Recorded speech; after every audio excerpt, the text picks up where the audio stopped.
जय हिंद मेरे सेठ श्रेणियों, और आप सभी का स्वागत है प्रीतम एकेडमी परिवार में। और मैं हूं पंकज कुमार। तो आज के इस वीडियो पे बात करेंगे क्लास 9th का जो एग्जाम होने वाला है साइंस का, उसके मोस्ट इंपॉर्टेंट क्वेश्चंस पे बात करेंगे और यहां से आपके बोर्ड एग्जाम में प्रश्न जो है पूछा जाएगा। तो प्रश्न क्या है देख सकते हो कि निम्नलिखित में से किस राशि का एसआई मात्रक समान होता है। और आपका प्रश्न क्या है, चाल और वेग, त्वरण और विस्थापन, बल और संवेग और इनमें से कोई नहीं। तो इसका आंसर क्या होगा, चाल और वेग। चाल और वेग का जो एसआई मात्रक होता है वो दोनों का क्या होता है, आपका बराबर होता है, ये आपको पता होगा। तो इसका एसआई मात्रक क्या है, मीटर पर सेकंड होता है, आपको ये चीज पता होनी चाहिए। अगला प्रश्न में बात करेंगे। प्रश्न क्या है आपका, निश्चित दिशा में वस्तु द्वारा तय की गई दूरी को क्या बोलते हैं। तो इसे विस्थापन कहा जाता है। ऑप्शन नंबर सी क्या होगा आपका सही होगा।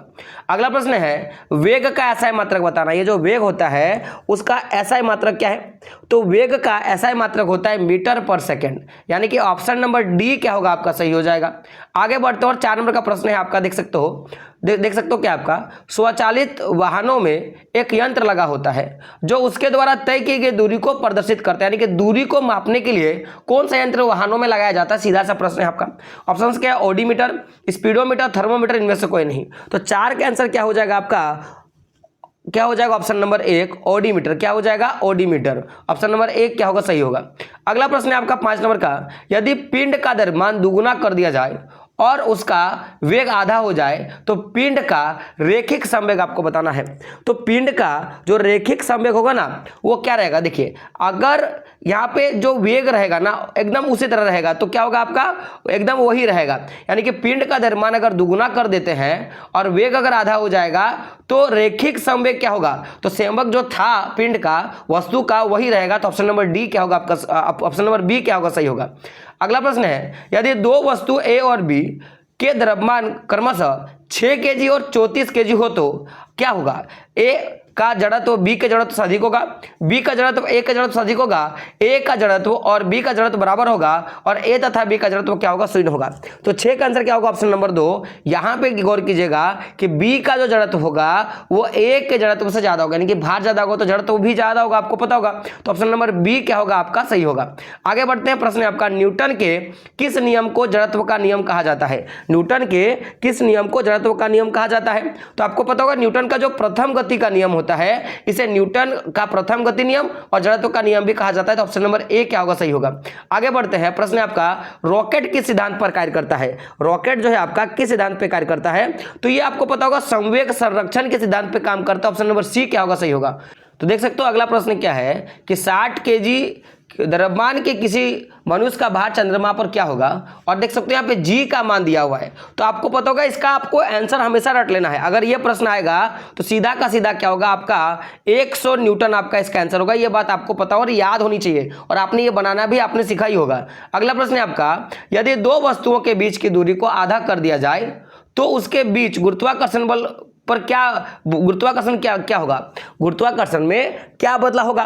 तो ये जो गुरुत्वाकर्षण है ना वो 4 गुना क्या हो जाएगा, बढ़ जाएगा। अगर दो वस्तुओं के बीच को दूरी को आधा कर देंगे, यानी मान लो यहां से यहां था और इसको आधा कर दिए, माने ये अगर 4 मीटर है तो इसको क्या किए 2 मीटर का इसका दूरी बना दिए, तो क्या होगा जो आपका गुरुत्वाकर्षण बल है वो 4 गुना क्या हो जाएगा, बढ़ जाएगा। ठीक है, आगे बढ़ते हैं। अगला प्रश्न है आपका कि ध्वनि किस माध्यम से गमन करती है, ठोस, तरल, गैस या उपरोक्त सभी। तो जो ध्वनि है वो तीनों माध्यम में गमन कर सकती है। तो ऑप्शन नंबर 4 क्या होगा आपका सही होगा।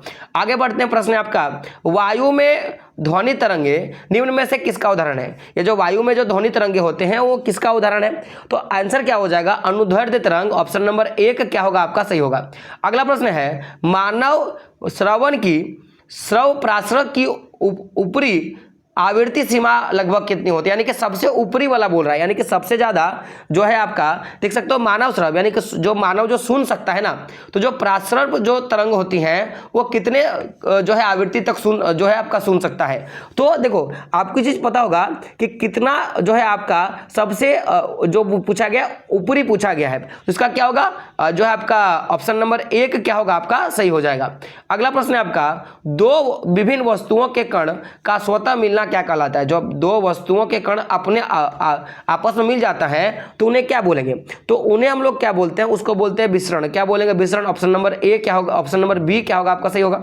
अगला प्रश्न है, बर्फ का गलनांक कितना होता है, ये जो बर्फ होता है उनको उसका गलनांक आपको बताना है। तो जो बर्फ का गलनांक है वो कितना है आपका, वो है आपका 273.6 डिग्री, 273.6 कितना है 273.16 जो है केल्विन, इसका आंसर होगा ऑप्शन नंबर सी क्या होगा आपका सही होगा।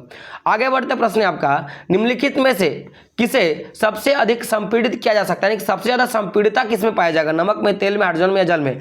तो 16 का आपका आंसर क्या हो जाएगा, ऑप्शन नंबर 3 क्या होगा, हाइड्रोजन गैस क्या होगा, इसका आंसर होगा। 17 नंबर प्रश्न पे बात करेंगे और 17 नंबर का प्रश्न क्या है आपका, 17 नंबर का प्रश्न है कि निम्नलिखित में से कौन यौगिक का आपको उदाहरण बताना है कि इनमें से कौन जो है आपका यौगिक का उदाहरण है। तो इसमें जो है आपका जल जो है आपका यौगिक का उदाहरण, ऑप्शन नंबर 3 यानी कि सी क्या होगा आपका सही होगा।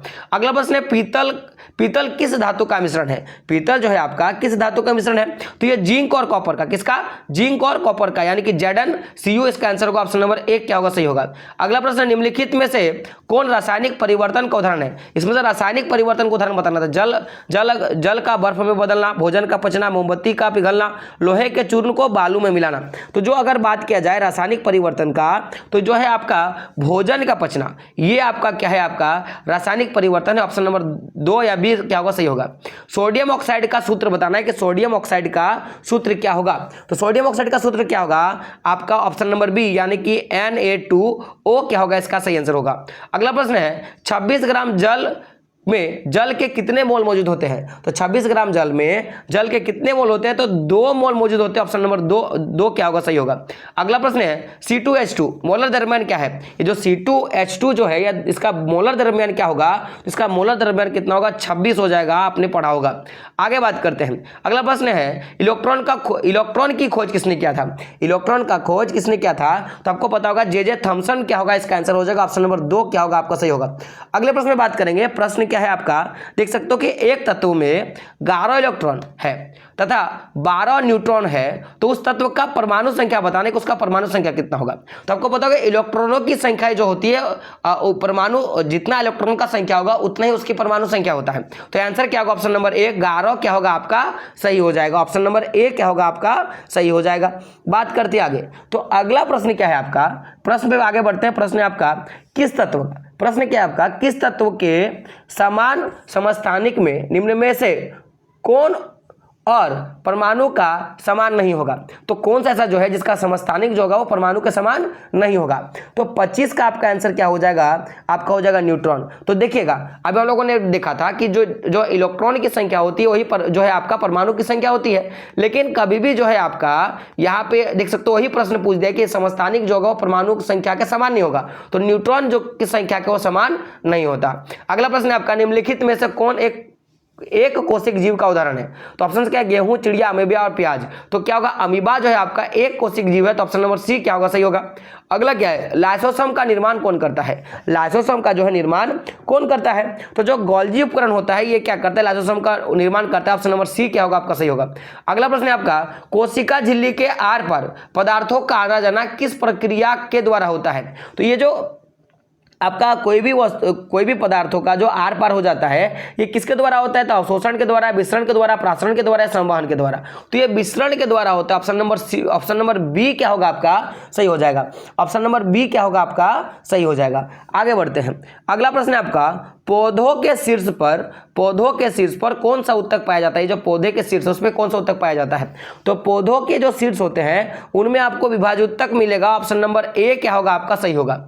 अगला प्रश्न है आपका, रक्त में तरल क्या है, रक्त के तरल आधात्री भाग को क्या बोलेंगे। जो रक्त में दो भाग होता है, एक होता है तरल भाग और एक जो होता है उसमें तैरता है। तो जो रक्त का जो तरल भाग होगा उसको हम लोग क्या बोलते हैं, प्लाज्मा। क्या बोलेंगे, प्लाज्मा। ऑप्शन नंबर बी क्या होगा। इसी में जो रक्त कण होते हैं WBC जो होते हैं वो फ्लोटिंग करते हैं, वो तैरते रहते हैं। अगला प्रश्न है आपका 31 नंबर का कि श्वेत क्रांति किससे संबंधित है। श्वेत क्रांति किससे, दुग्ध उत्पादन से। ऑप्शन नंबर क्या होगा सी होगा। वही पूछेगा जो है आपका पूछेगा कि जैसे यहाँ पे पूछ देगा कि जैसे पूछ देगा हरित क्रांति, तो किससे आपका, तो जो है आपका खाद्यान्न उत्पादन से, उसका आपको याद रखना होगा। अगला प्रश्न है, निम्नलिखित में से कौन रबी फसल का उदाहरण है। इनमें से कौन जो है आपका एक रबी फसल का उदाहरण है। तो आपका क्या होगा, चना जो है आपका रबी फसल का उदाहरण, ऑप्शन नंबर डी क्या होगा आपका सही होगा। अगला प्रश्न है आपका 33 नंबर का कि जीवों के वर्गीकरण का सर्वाधिक मूलभूत लक्ष्य क्या हो सकता है। यानी कि अगर जीवों का हम लोग बांटते हैं ना तो उसका क्या मूलभूत लक्षण हो सकता है। किस आधार पर उसको क्या करते हैं हम लोग बांट देते हैं। तो वो क्या होगा, उसकी जो कोशिका की संरचना होती है ना, उसके आधार पर हम लोग बांट सकते हैं जो मूलभूत संरचना है। तो ऑप्शन नंबर सी क्या होगा आपका सही होगा। अगला प्रश्न है, पादप वर्ग का उभयचर किसे कहते हैं, यानी कि पादप वर्ग का उभयचर किसे कहा गया। तो आपका आंसर क्या होगा, ऑप्शन नंबर 2 ब्रायोफाइटा जो है उसे पादप वर्ग का उभयचर कहा गया। ऑप्शन नंबर बी क्या होगा सही होगा। अगला प्रश्न है, वेल निम्न में से किस वर्ग में आता है, सरीसृप, पक्षी, स्तनपायी या मत्स्य। तो जो वेल होता है ना उसे किसके अंतर्गत रखते हैं, उसको स्तनपायी अंतर्गत रखते हैं, स्तनपायी होगा इसका आंसर। ऑप्शन नंबर सी क्या होगा सही होगा। वैश्विक उष्मण के लिए कौन सा गैस सबसे उत्तरदायी है। तो कार्बन डाइऑक्साइड, कार्बन मोनोऑक्साइड और नाइट्रोजन गैस, और क्या है आपका ऑक्सीजन गैस। तो 36 का आंसर क्या होगा, option number A carbon dioxide जो होगा वो वैश्विक उष्णन के लिए यानी कि जो तापमान में वृद्धि का सबसे बड़ा कारण, ऑप्शन नंबर ए क्या होगा सही होगा। अगला प्रश्न है आपका, जल प्रदूषण से निम्नलिखित में से कौन सा प्रभाव नहीं है। जल प्रदूषण से निम्नलिखित में से कौन सा प्रभाव नहीं होता, यानी क्या नहीं होता। जल के तापमान में परिवर्तन, हैजा, जल में ऑक्सीजन की कमी और फेफड़ों संबंधित रोग। तो 37 का आंसर क्या होगा, ऑप्शन नंबर 4। देखिए जल में प्रदूषण होगा तो फेफड़ों संबंधित रोग नहीं होगा, क्योंकि फेफड़ा का जल से कोई मतलब नहीं है, लेकिन ये सारी चीज आपको देखने के लिए मिलेगा। अगला प्रश्न 38 नंबर का, निम्नलिखित में से कौन असंक्रमण रोग है। इनमें से कौन जो है आपका वो असंक्रमण रोग है। तो खांसी, जुकाम, रतौंधी, हैजा और क्या है आपका कालाजार। तो 38 का आंसर क्या हो जाएगा, ऑप्शन नंबर 2। देखिए रतौंधी होता है जो रात में नहीं दिखता है ना, इससे संक्रमण से कोई मतलब नहीं है, लेकिन बाकी खांसी, हैजा और जो कालाजार है ये संक्रमण बीमारी आपको पता होना चाहिए। बात करेंगे अंतिम 2 प्रश्न पे। तो निम्नलिखित में से कौन दीर्घकालिक जो है आपका, यहाँ पे देखिए लोग नहीं, क्या होगा रोग के उदाहरण है जो दीर्घकालिक यानी लंबे समय तक चलेगा। तो क्या होगा, खांसी, हैजा, टीबी और मधुमेह। तो 39 का आपका आंसर क्या हो जाएगा, ऑप्शन नंबर 4। जो मधुमेह होता है, जो डायबिटीज होता है, यह लंबा रोग है, यानी कि लंबा समय लगेगा इसको ठीक करने में। जीवाणु निम्नलिखित में से कौन से वर्ग में आते हैं। जो जीवाणु होते हैं वो किस वर्ग में आते हैं, तो ये मोनेरा वर्ग में आते हैं। ऑप्शन नंबर बी क्या होगा आपका सही होगा। तो जो 40 प्रश्न आपके इंपॉर्टेंट थे मैंने वो आपको करवा दिया। अब इनको क्या करना, आपको ध्यान से याद कर देना, क्योंकि आपके एग्जाम में यहाँ से प्रश्न पूछे जाएंगे। तो दोस्तों मिलते हैं अगले वीडियो में, तब तक के लिए जय हिंद, जय भारत और आपका दिन शुभ हो।